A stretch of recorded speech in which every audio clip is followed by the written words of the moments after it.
we as owners learn that we need to become vulnerable. And once we learn that, vulnerability is absolutely necessary in the business we're in, but I would say it's necessary anywhere, marriage and anywhere. You have to be willing to be vulnerable.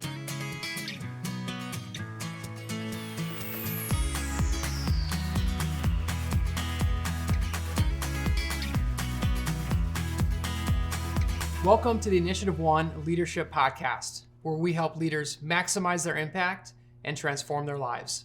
I'm your host, Nighbor, as well as the Vice President of Strategic Partnership here at InitiativeOne.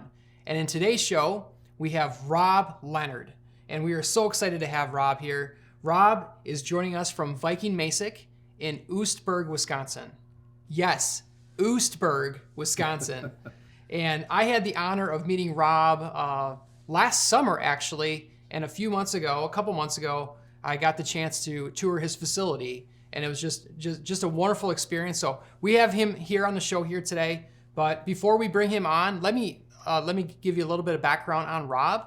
So Robb is the co-founder and president of Viking Masek, and Viking Masek manufactures packaging machines. So what does that mean? Think of like the Starbucks or those little apple slices from McDonald's. All that, the contents in those bags, they have to get put together somehow. His company manufactures the machines that does the packaging for those. Am I right, Robb? That's correct. Is that good? All right, perfect. So Viking Masek has been in business for over 20 years, and over the last couple of years, you've gone into quite a few additions. You guys have expanded quite a bit. And that means you're growing. We are growing. That means you're growing. So welcome to the show. Thank you. Thank you for having us. Yeah, we're glad that you're here. And it's cool. A couple months ago, we were down by you. And now you came up here to Green Bay. Great facility you guys have up here. And thanks for having us up here. It's actually very similar to our pub, as you saw. Yes. With the kind of that Cream City brick and everything. It's warm and inviting. Great place. Thank you. There's something about it when you go somewhere and you feel comfortable. Oh, yeah. Right? That's why you created that for your team. Exactly. So let's go ahead and get started. So manufacturing, 22 years in manufacturing, started the company quite a few years ago. How did you get there? Well, divine intervention. Okay. I mean, if you'd asked me 20 some years ago if I'd have been in packaging, the answer would have been no. As a matter of fact, I was in education. I worked with Dr. Phil, who's on your staff, a very talented person. And, I was in education, and I loved kids, and I loved educating kids, working with kids, coaching kids, all of that. A time came when I decided to get out of education, and my brother and I started this manufacturing company. And I can tell you, when I came home and told my wife that I'm going into manufacturing of packaging machinery, she just about fell over, because we had a brand new house. I had my master's degree in education, and my first son was 6 months old. But here we are. What a perfect time to make a huge life change. Oh, yeah. Right? Yeah, absolutely new ideal. Baby, new home, just got educated in a different industry. Oh, yeah. Wow. Yeah. I'm sure my wife wouldn't have been happy about that either. But now, 22 years later. Yeah, here we are. We've been very blessed. I mean, absolutely blessed. It's enjoyable coming to work every day. We've got great people, and through it all, whether it was education or in packaging, I've been blessed to be around great people. So. Okay. So as you've been growing over these years, I mean, just like when I was at your facility, you're like, hey, this is the first expansion. This is another expansion. With every expansion, there's different challenges and hurdles. So think back to like when you started to where you are today. Like, what are some of those biggest lessons learned or challenges that you experienced as you grew to where you are today? Well, so our original facility, just to back up, our original facility was in Kohler, Wisconsin, and we had bought a plant from the Kurt Joa Company. Kurt Joa Company makes diaper machines. They're the monster in the world industry as far as diaper machines. And they had a plant, and we purchased it. It was a small plant, I think maybe 20,000 square feet. I honestly never thought we'd outgrow that plant. But there were people that had a vision that saw that we are going to continue to grow and we are going to continue to need more space. And I can tell you, I wasn't one of them. I thought that we would not outgrow that plant. So we built the facility in Oostburg in 2012, and we've since added on to it 3 times.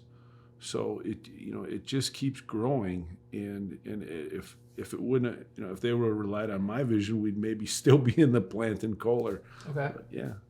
That's really interesting that usually, and this is not all cases, but the founder of a company typically tends to be like that visionary, like, hey, this is where we're going.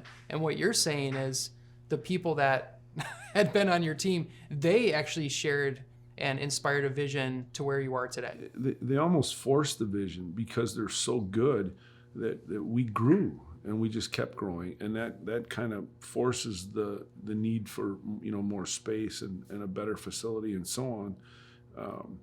But it's really in our early years, my brother Rick and I, we were so involved in the sales part of it. We were traveling and selling this product. So it was the people on site that had that vision. Rick and I, we were busy. We were busy selling to keep the lights on. You had mentioned when we had got together a couple months ago that you get your team together, whether it's a quarterly or annual basis, communicating with your team, that vision, hey, where we're going to go. Did you always have those meetings, or has this been like, what does that look like? Like, you're doing it now. Like, yeah. Did you do that in year 1? No. There was no one to get together in year 1. There was a couple people, but as time went on, we as owners learned that we need to become vulnerable, and once we learned that, in strategic planning, the first few strategic planning sessions were pretty rigid, and again, it was almost like Dr. Fred said today. You'd go to strategic planning, and in 2 days, another fire would start. You'd forget about it. You wouldn't get back to it till a quarter later when you had your quarterly strategic planning. So we do strategic planning quarterly, and then we have our annual, which is 2 days off site. But then from that, though, we also have our quarterly meetings in our pub, which is kind of our gathering place at Viking, and that's where we filter everything down and have the think tank and the communication with all of our team members. But once we became vulnerable, those strategic planning sessions became so much more powerful, because you left your ego and your attitude at the door, and we came in and man, they just became so good. And as we've brought new people in, it's the same thing. We just, they're very powerful for us. And when Ty, leads our quarterly updates, as well as the other department heads get up and speak and talk, they're too. They're very open, and we want our people to participate in those things. So they're always open to questions, ideas, and so on. So vulnerability. That's not easy in a corporation, especially in the manufacturing space. So how did that just come out of like, hey, this is what we need to do? Was that someone's idea? Like that's an intentional practice to have that high trust to be vulnerable. Yeah, it is.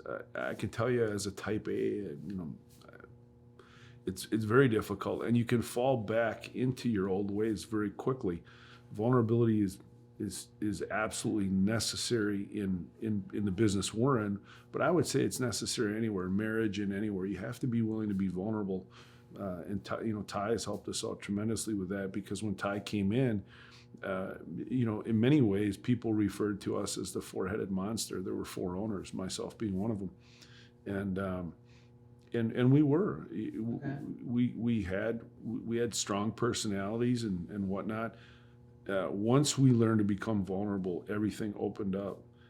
And I would say, the people that got us to become vulnerable was our strategic planning leader. He's an outside person, Ty, and really everyone. We all had to become vulnerable. Ty came in with many. Ty's our COO. Ty came in with a rich history of in business and manufacturing and so on.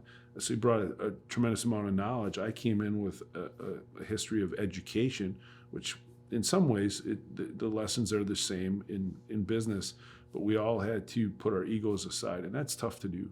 So in terms of this is really interesting as you're talking about vulnerability. This was like not what I expected from our conversation, because like most guys think about manufacturing, right? I'm sorry, but Yeah, most people don't think about that. Do you know what I'm saying? Yeah. So knowing that you're doing that, we didn't early on. We didn't. Correct. No, we didn't. But I'm telling you, it's very important, and you can see it when Dr. Fred spoke this morning. In all of that, you have to be able to become vulnerable. Otherwise, those quiet people on your team aren't going to voice their opinions. They're not going to make them known. The type A's are going to dominate because they don't want to become vulnerable. The people in the middle get lost somewhere in the shuffle, and you end up with no one being vulnerable. And I imagine that's what he was talking about when he was talking about the medical facility he went into, that no one was willing to be vulnerable there and everyone was scared. Did you know we help leaders and organizations build trust, reduce drama, and create healthy work cultures? Each month, we host a leadership event called the Think Tank, and this is where we discuss leadership challenges and topics in the workplace. Join us in person or online. Go to InitiativeOne.com to register. I feel like that ties a lot into like our discussion here this morning with the consensus-driven leadership, where you are open to hearing ideas. The statement that he said is the best response a leader can give to his team is, what do you think? What do you think? Yeah. And whether that team has been, feeling the compliant culture, like, hey, do this. Like I spent 8 years in the military, so I'm used to, all right, this is what you do, and you don't ask why. And this came from 3 steps up in the chain of command. So you might know where their office is, but you don't dare step into their office without talking to the next person. Like there's all these layers. So you as a leader, you said type A, and now you're talking about vulnerability. Like tell me about that transition. Well, in my early years, I could tell you when I was in education, I coached as well, and I had that top-down mentality as a coach, almost like a Bob Knight. This is the way you do it. And there's no questions. And I look back on my early years, and I don't coach anymore, but I look back at my earlier years, and I think, there was probably a better way to do that. I look back at athletics. You have these kids that are giving you 2.5 hours of their day, every day at practice. Wouldn't it be great to ask them, hey, what do you think? What do you think? What do you think? And really engage those kids, whether they're introverts or extroverts, to really engage those kids, because that's going to form a team. And that's the same way that we now look through maturity at Viking, is we engage everyone. And it's not easy. It's not easy to do that, but to get their thoughts and ideas, because throughout our history of our company, we've hit ceilings many times. And a ceiling, you can kind of tell when we're at a ceiling, and we kind of hit one, I thought about 2 years ago, a year and a half ago. We were kind of bouncing off a ceiling, both from a revenue standpoint, growth standpoint, technology, all of that. But what gets you through that ceiling is engaging and new ideas. What got us here isn't going to get us to there. And you bring in these new people and your existing people, and they have ideas, and you engage them, and that's what gets you through those ceilings. Again, like Dr. Fred said, he's got a 19-year-old that I think he said is a sophomore in college that's just a rock star. That helps get you through those ceilings to the next level. And we all have ideas to share. Yeah. Whether it's Ty's background or your background, or that brand new person that just joined your team, maybe it's a graphic designer. We all come with like all these tremendous ideas, and when a company is like, all right, this is the direction that we're going, and there's high trust, and you can bring these ideas. That consensus isn't like, hey, this is a good idea, we're all going to do it automatically. That's not necessarily the case. But what you're saying is, hey, the people on my team, they're being seen, they're being heard, they're being understood. And if it's going to move us in that right direction faster, then let's go. Let's do this. And they're fantastic people. I mean, really, I honestly say I have been blessed to be able to be surrounded by fantastic people, number one, but also tremendous team members. And if we were to do strategic planning and not be open and vulnerable and open to ideas, well, it would make no sense to do strategic planning. We don't have to waste the money. We don't have to waste the time. It's just, here's the way it's going to be, and then we go. But it's been a big game changer for us when we became vulnerable and open to all the ideas and so on. I really appreciate the fact that you're spending a lot of time talking about your team. It would be very easy, because I can see you've changed. Whenever that happened, I don't know when that happened, from that type A to like, you know what, I can't do it on my own. You have to ask my wife that. Yeah. Because she's seen me through the whole thing. Correct. She experienced that, but there was a point, and perhaps you were like, okay, I'm going to do this. We're the four-headed monster, like you said, and we're going to make it happen. And then there was a transition to say, all right, I'm not the smartest person in the room. No. There are other smart people, and they can bring things to the table. Yeah. So just the mere fact of whether it's one or two questions, like you keep going back. I don't know if you noticed this here, Rob, but I appreciate it that you keep talking about your team and how they're contributing to the organization. That says a lot about you. They are the organization. They're not contributing. They literally are the organization. They are the organization. Oh yeah. As far as being smarter, they're smarter than me. they're smarter than me. You'll take that one? Oh yeah. Yeah. Cool. You had talked, because I think it was around Thanksgiving. You had talked about doing some kind of food drive or whatever. Oh, yeah. Tell us about it sounds like you're pretty engaged in your community and want to give back. So what have you done, whether it's recently or over the years, to give back to the Oostburg area? Yeah, we're trying. Oostburg is a small Dutch community. It's actually getting its first set of stoplights, I found out. Wow. A quick My trip. hometown doesn't have stoplights. A quick trip came in, a beautiful quick trip. It's like a Gen 6, they call it. I love them. But anyways, it has now brought so much traffic off of I-43 that they're putting in their first set of stoplights in Oostburg. So Oostburg is a small Dutch community. Never in my wildest dreams would I have thought I'd be doing business, being in packaging machinery, not only being in packaging machinery, but doing it in Oostburg. Because originally we were in Kohler, which is fairly close to where I grew up. But we have settled in, and we're like the first building off of I-43 in Oostburg. And it's been a fantastic community for us. So as you mentioned, we did a Thanksgiving meal open to the public this past Thanksgiving. And it was great. I mean, we touched some lives and improved some days there, and they improved our Thanksgiving day, just to be able to meet with people like that, and help people out and conversate with them. So that was a great day for us. We do quite a bit in the community, and we're learning, and we're going to continue to do more. We actually have a float in the Christmas parade, which I never thought I'd be driving a float in the Christmas parade, handing out candy that's packaged on our packaging machines. Yeah. So it's been a fantastic community for us, and we're going to continue to add value to that community. That's really great. So now I'm going to put you on the spot. Okay. Your definition of leadership. I would say I'm going to go back to vulnerable. I'm going to keep going back to that term because it is such a powerful lesson and term for me, but it's also been very difficult.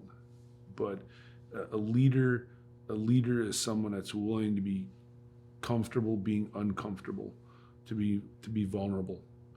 And that was a game changer for us. It was a game changer for our leadership. It was a game changer for the four-headed monster, for myself.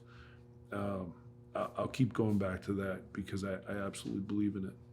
Perfect. A leader is someone that's comfortable being uncomfortable, yeah, and also displaying vulnerability. Yeah. That's a great definition. Yeah. Well, thank you so much for being on today's show. We really appreciate it. Any final thoughts or any final comments that you want to share with the audience? I've absolutely enjoyed being part of InitiativeOne. We met, I think it was late summer for the first time, and that one was actually at Oostburg High School in the auditorium. And we've been tuning in ever since. We had 2 conference rooms back in Oostburg, Wisconsin.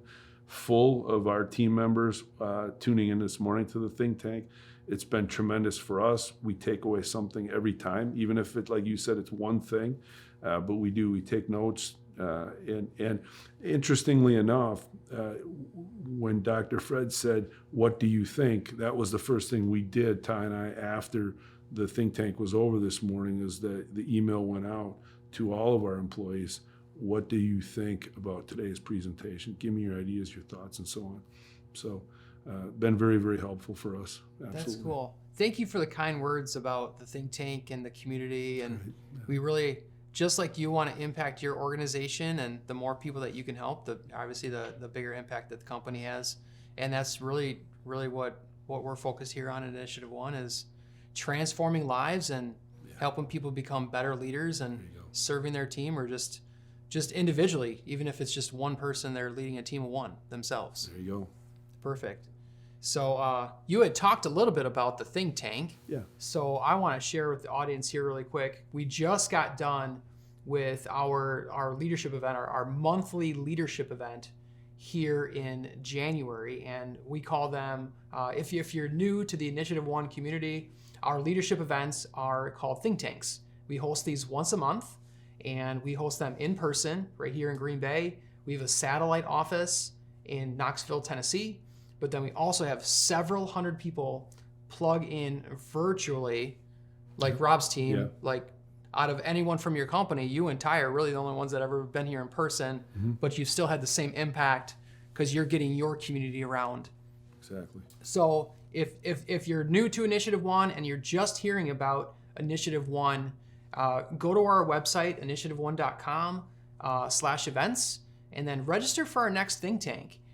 We want you to be part of our leadership growing community, and we bounce ideas off of each other, as we're just talking here today, as well as the event itself. So please join us for next month's think tank. And if you found value today in today's episode, share this with someone that you know. Maybe it's someone in manufacturing. Maybe it's the president of a company. Maybe it's someone that just started their first job. If you know someone that would find value, please share this. Also, if you love this episode, leave us a rating. Leave us a review. By you leaving a rating and a review on this show, that helps us reach more people. 1 5-star review, one little comment on what this has done for you, that helps us tremendously. Thank you for that. And finally, if you've not yet subscribed to our show, this is our podcast, but we also record it and push this out to YouTube as well. So follow us on YouTube, give us a follow on the podcast, and we look forward to growing with you all in 2023. So thank you, Rob, for joining us again here today. And remember, leadership isn't what you do, it's who you are. Thanks.